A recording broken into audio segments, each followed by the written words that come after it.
Where's Waldo?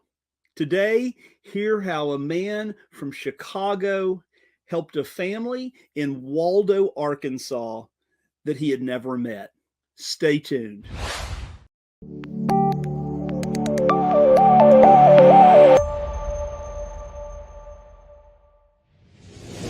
Welcome to this week's edition of NoteSchool TV, where we bring you amazing content every week, and you will not be disappointed this week.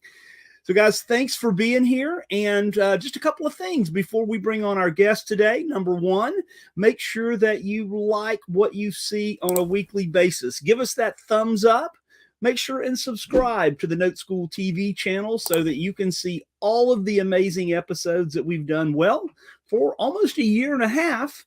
And then make sure and hit that bell notification so that you will be reminded when we go live every week, when 11:05 Central Time. So we're going to bring on our guest in just a second. But before we do, let's jump into the news.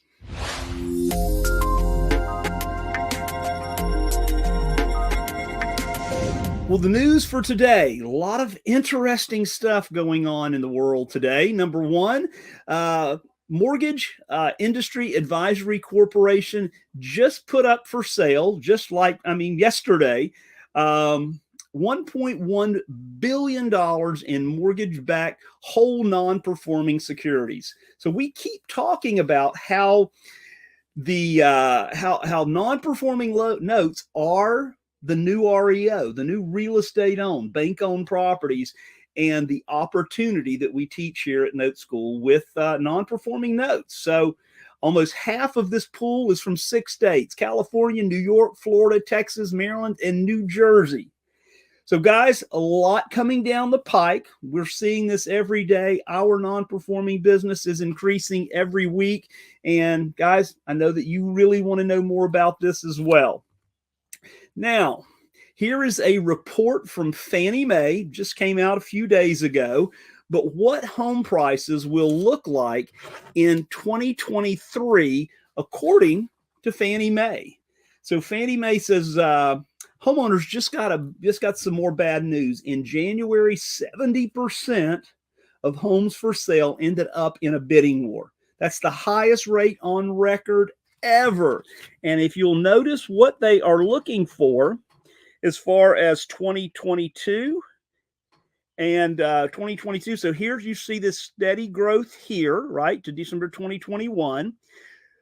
Fannie is calling for rates by the end of, percentage of increase by the end of this year to have slowed down just a bit. I mean, it was, if we look across here, it was about 18% in 2021. So they're looking for this to be around 11.2. And then at the end of 2023, they're slicing that benchmark there at about 4.2. So guys, we don't know really what's going to happen in the big picture there. A lot of things are happening. Fed Chairman Jerome Powell will be, the Federal Open Market Committee meeting will end this afternoon. And then Federal Reserve Chairman Jerome Powell will have his news conference at 2 o'clock Eastern time. And he'll let us know what the new Fed funds rate will be. We're looking at about 1/4 point up in that. So interest rates will continue to go up. And, it's crazy. The Fed, they are trying to, stamp down inflation, which was 7.5%, 7.9 in January, 7.9 in February. So there is a lot of stuff happening out there in the world. So stay tuned. We'll keep you posted every week. And so today, our guest today is a very good friend of mine, very smart man, and very accomplished in his day job and in his note business. So let's bring on our guest today, Mr. Al Curiel. Hey, Joe. How are you? Hey, man. I am great. How are you? I'm excellent, sir. I couldn't be better. Thanks for having me. Yeah, it's so great to see you. We can text each week when we're doing some of our deal lab calls and things like that. But, face to face, it's been a while, man. It has been a while. The last time I saw you live was 2019 with Justin Bogart and all those guys over there. Very good. Well, oddly enough, I am going to be on Justin's podcast today. So Nice. Yep. Here in a bit, we're going to go on and we're going to talk about being the bank, right? So That's right. He's a great guy. You guys will have fun.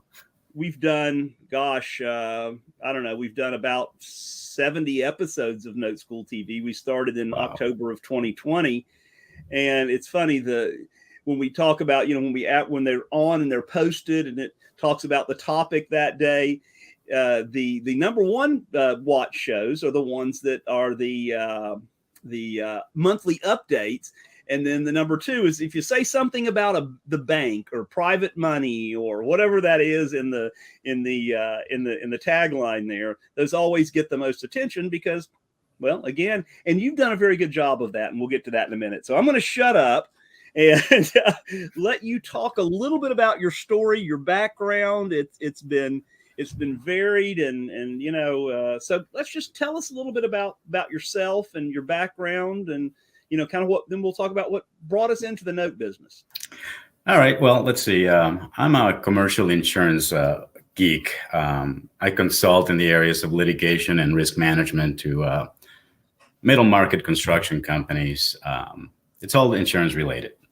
I started doing that right after college back in 1984. I'm dating myself here. And though I understood early on in my young career that if I wanted to create significant wealth, I had to do my own thing while still having the relative security of a 9-to-5 job. Right. And so I do happen to like what I do. I've been doing it for a long time. But I started reading right after college in 84. I started reading about real estate with the likes of Dr. Albert Lowry. Remember Robert Allen, Nothing Down, absolutely. Carlton Sheets, Dave Delgado, and I'm dating myself here, but I know. That's how we're the same age, dude. That's right, exactly. Yeah. So I bought my first flat with all the sweat and savings that I had back in '86. And of course, like everything, like Eddie says, market corrections take place all the time. Rentals were great. I think I started it backwards. I started with rentals first, and then I ended up with wholesaling at the end there. Right. Had another correction in 1989, in October of '89. You know what happened there with the interest rates going sky high. Yep. So we had to pivot to fix and flips. And then back in 2002, and we did relatively well in all those aspects, Joe. But back in 2002, another correction took place, and they said, my brother's like, what are we going to do now, Einstein? And I said, let's pivot to something that we know, and that was wholesaling. That was quick, easy money, because we had the background of the rentals. Yeah. We had the background of the fix and flip. We knew we had our own crew type of thing. But something was lacking. And of course, we know what happened in 2008, 9, and 10, another collapse, and inventories were running dry. Yeah. And so I started doing more research and more pivoting, and came across a guru that we all know and we don't talk about. And I got involved with that individual, and I almost lost my shirt. Oh. True confession, complete disclosure. But I didn't give up. I continued to do more research, and I said, there's got to be something better than what this clown is showing us. And so my brother left, and I was a solo operation. So I found Joe Varadore. And I attended a 3-day in St. Louis. Yeah, back in 2014, 15, Joe. I don't remember exactly. It's been a while, sir. Yeah, it's been a while with my good friend who I do business with, Joe LeCount. Hope he's listening. Hey, Joe. Yeah. Yep. He's a great guy, and so I started my note investment career then. So that's the short story. Al, I had somebody tell me, a long time ago, if you hadn't had a few speed bumps, if you hadn't had a few bumps in the road, you've not been out there swinging the bat, right? You've not been on the field playing. So we've all had them, right? You know, that would be a several adult beverage story for all, you know, for you and I to sit around the table and talk about that, right? It'd be an all-nighter. And but that's just the way it is. And I think you have to kind of be prepared. That prepares you for what's next. And, you know, we all know, Al, how so many people out there have had to change and pivot, right? We didn't even know what that word was here, before 2019. We never used unprecedented, and we never used pivot, and we never, you know, right? I mean, all kinds of euphemisms are now created, you know, to really gauge the level of how far you've come. It's you can't give up. And like Tony Robbins says, and I know Eddie talked about it yesterday. Yeah. You know, it's you gotta grow from it, and you have to fail in order to succeed. And I couldn't wait to fail enough so that I could get the failures out of the way and start growing my business. Yeah. Which is, you know, perseverance is everything. You got to have enough gumption, enough mettle to get through the bumps in the road, because there will be some bumps in the road. Let's be realistic. Yeah. And it's all about, I think Tony says this as well, about failing forward, right? You've got to keep moving. And I don't want to be all corny and all of that, but, you know, only if you stop do you fail, right? I mean, you've got to keep going there, and you can't let life kind of beat the dreams out of you, because again, you know, it's a thing. So you go through all, and Al, by the way, I mean, you've watched many of these shows, and that's a story not uncommon to NoteSchool people, right? I mean, did fix and flips, did wholesaling, you know, had some rentals, and you know, we never say rentals are bad or any of that, right? I mean, no. It's just for a lot of people, you know, there comes a point when it's time to move on from that, right? And be in the bank, right?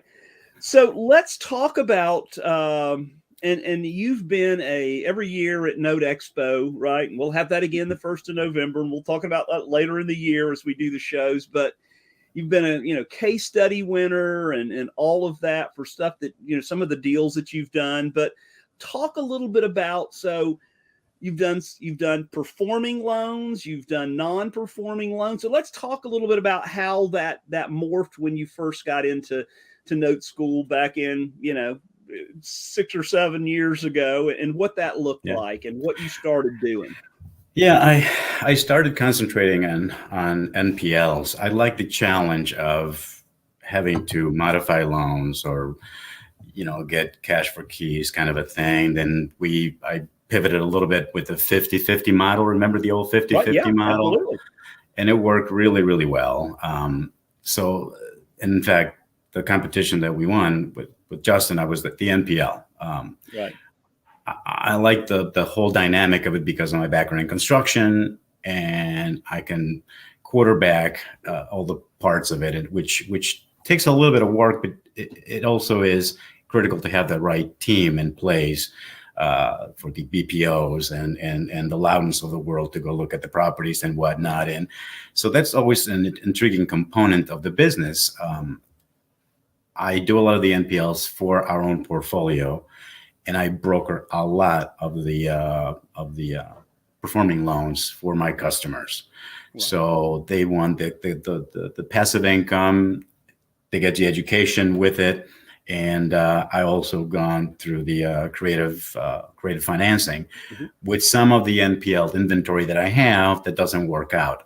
I'm able to get those folks out of there, and I would like to be really tough on the problem and really soft on the people.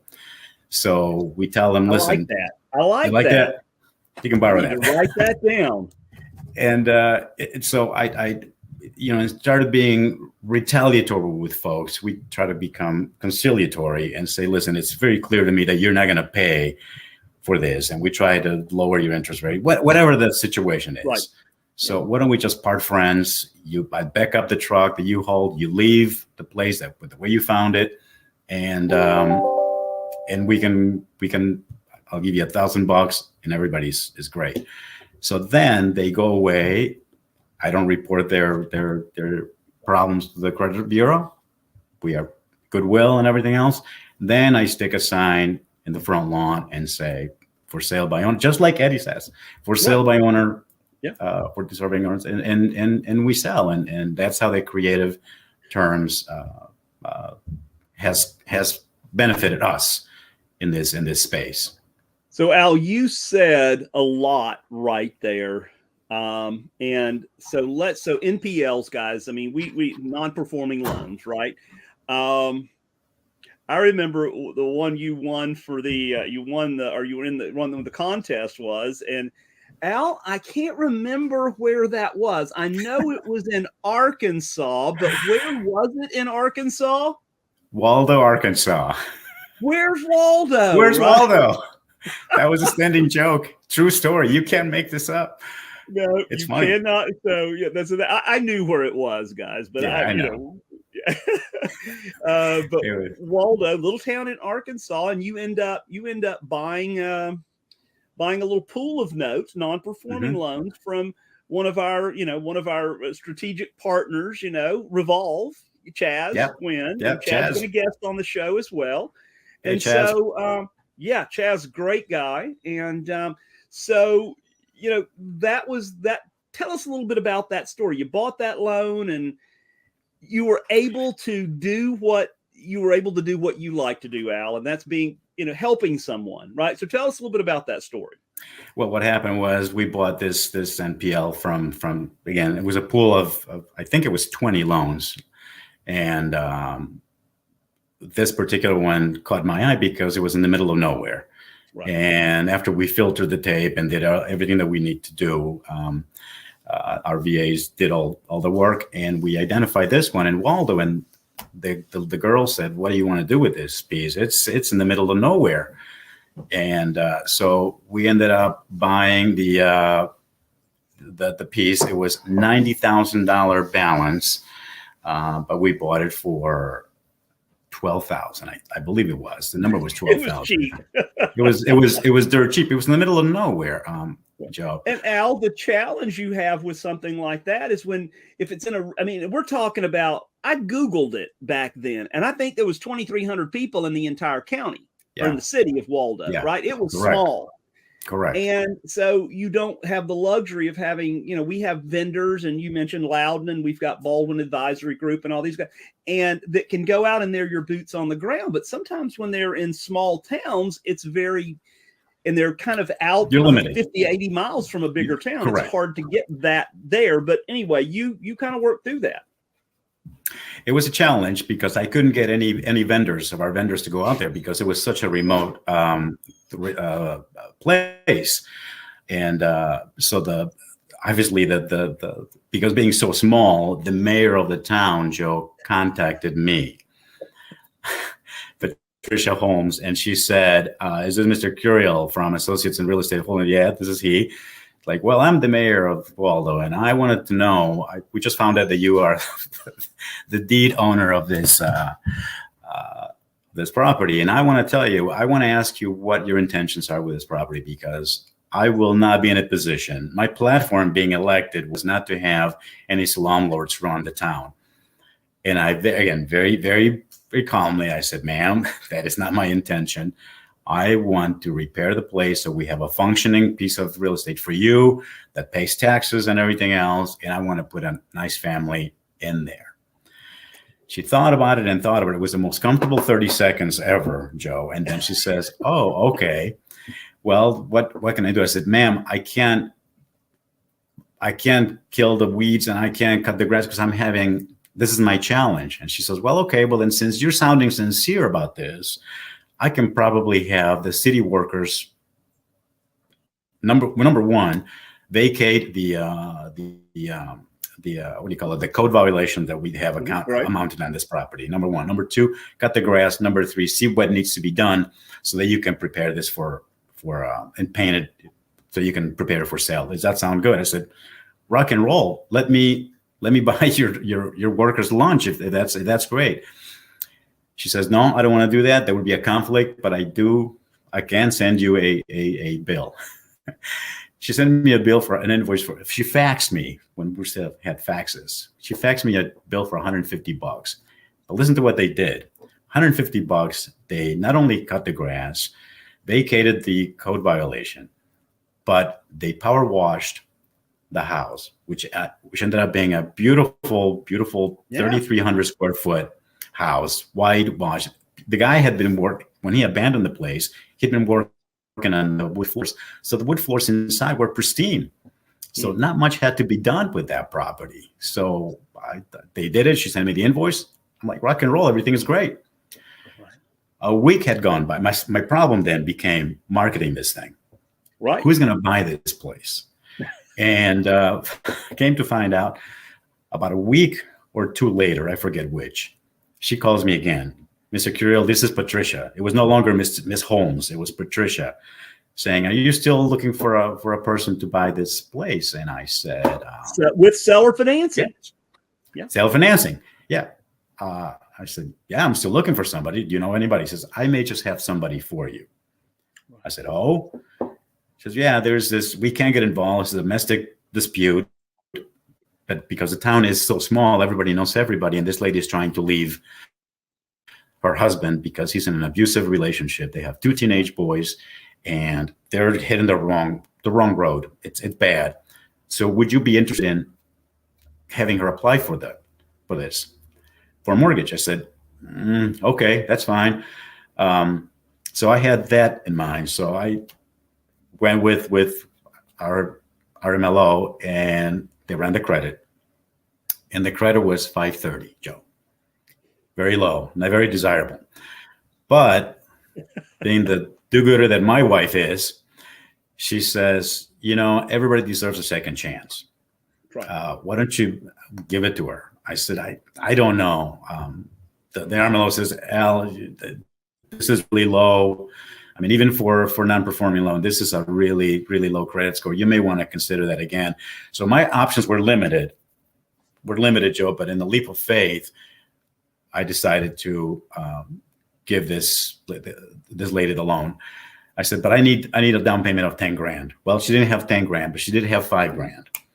And the other factor was that she was a phlebotomist at the local hospital. So I knew that she was always going to have a job. And all she needed was a second chance. Yeah. So we decided to give her the loan. And that was back in 2018. Something like that. Yeah, 18 or 19. Yeah. Yeah. And today she's only missed 2 payments, and that was right around Christmas, but she more than made up for it. So it's a feel good story, and we should we still have it. And Adam, we're gonna take do a commercial break here in just a second. But Al, that is the kind of stuff this is the kind of stuff you can do when you're in this business. I mean, again, not to be all corny, but when Al told this story at NoteExpo, we were talking about it and presenting case studies and so on. There was not only some tears in Al's eyes, but there was some in mine eyes, and a lot of other people most people in that room. And there was 500 or 600 people in there, right? And so it was a lot of people. And I tell you, I tell this story, there's only 3 times that I've shed a tear in my life. The first time was when I became a U.S. citizen, when I came to this country back in, I was here. I've been here since 1975. I became a U.S. citizen in 88.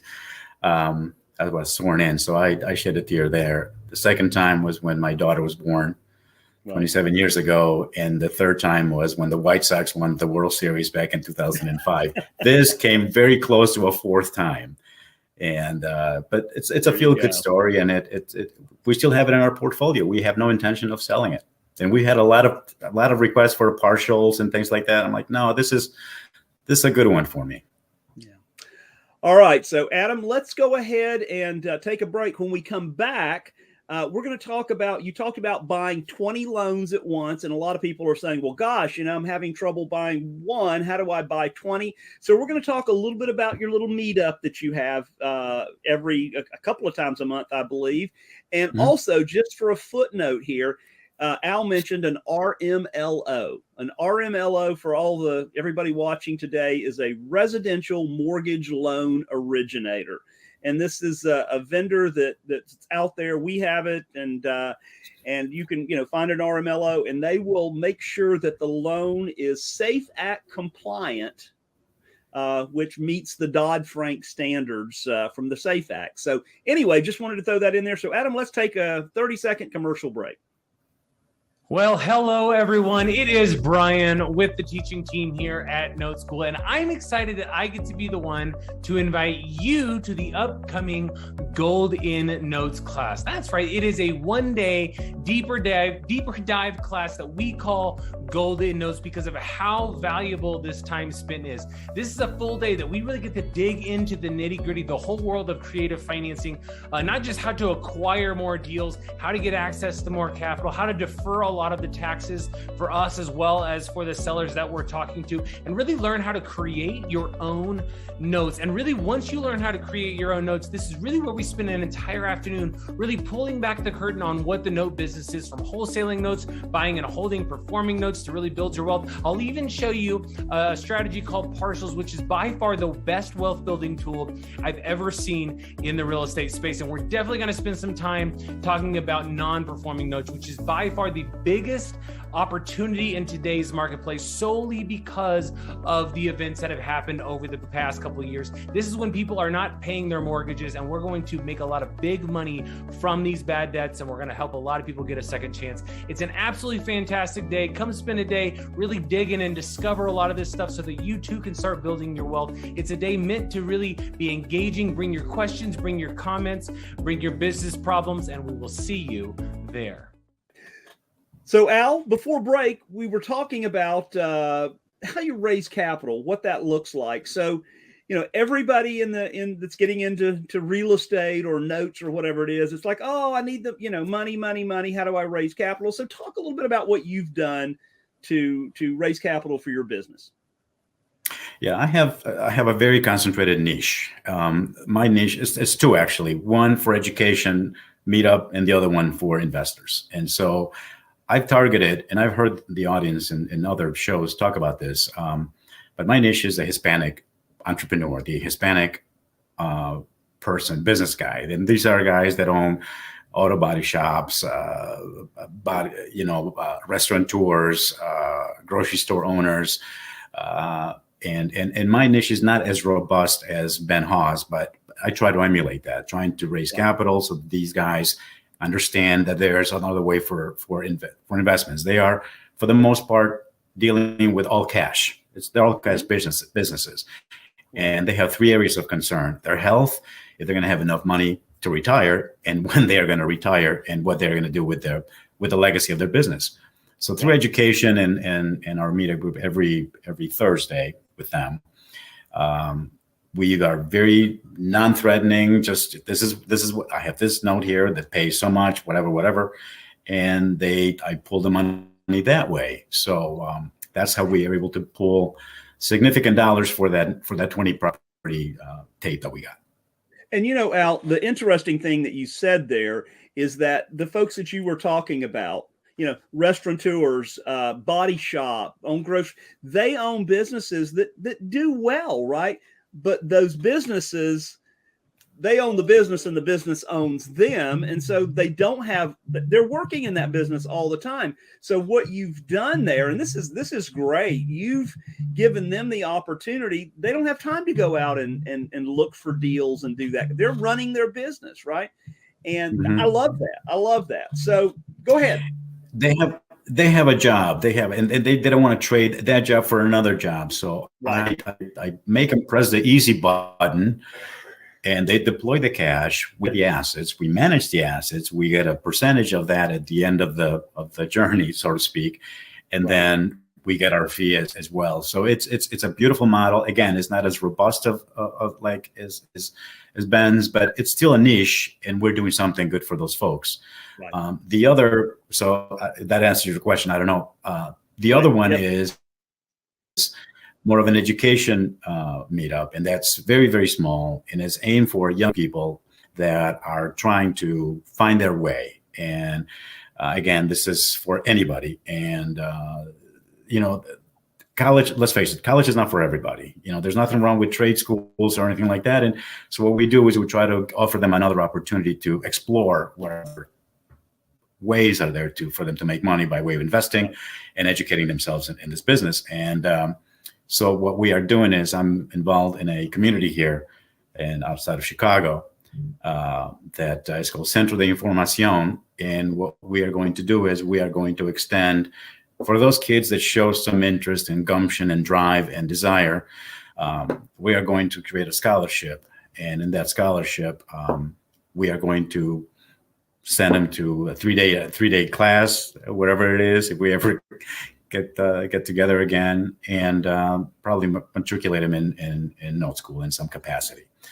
So that's our way of paying it forward, and hopefully that works. And then my brother, he's a DJ, and he's going to be producing our first all Spanish-speaking Note podcast for the community, and this was at the request of a lot of people because we want to reach out to more individuals, not just in the Chicago or Midwest area, but we want to expand and send the message out. And I'm excited. Those are the intermediate and long-term goals for the firm. Well, I would say that, when you retire, but you're moving towards your out of your day job, right?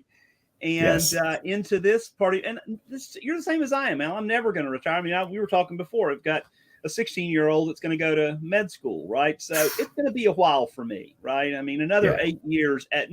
She's only 16, so maybe 10 years, right? You got a while yet.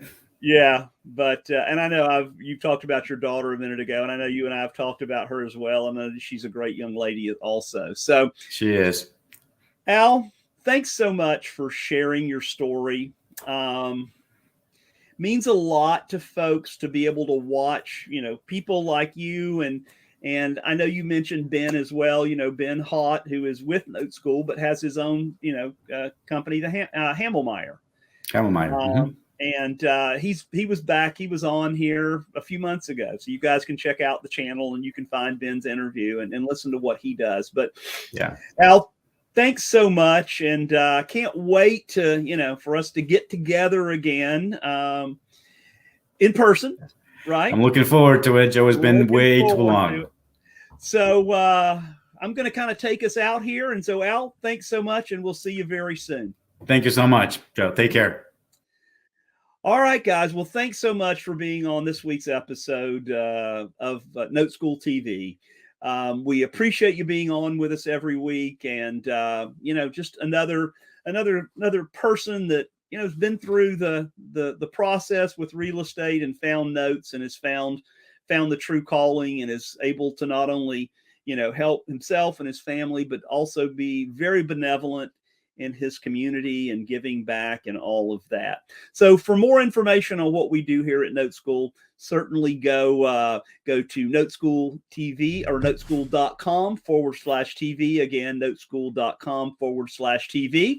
And as we say every week, we'll see you on the other side. See you later, guys.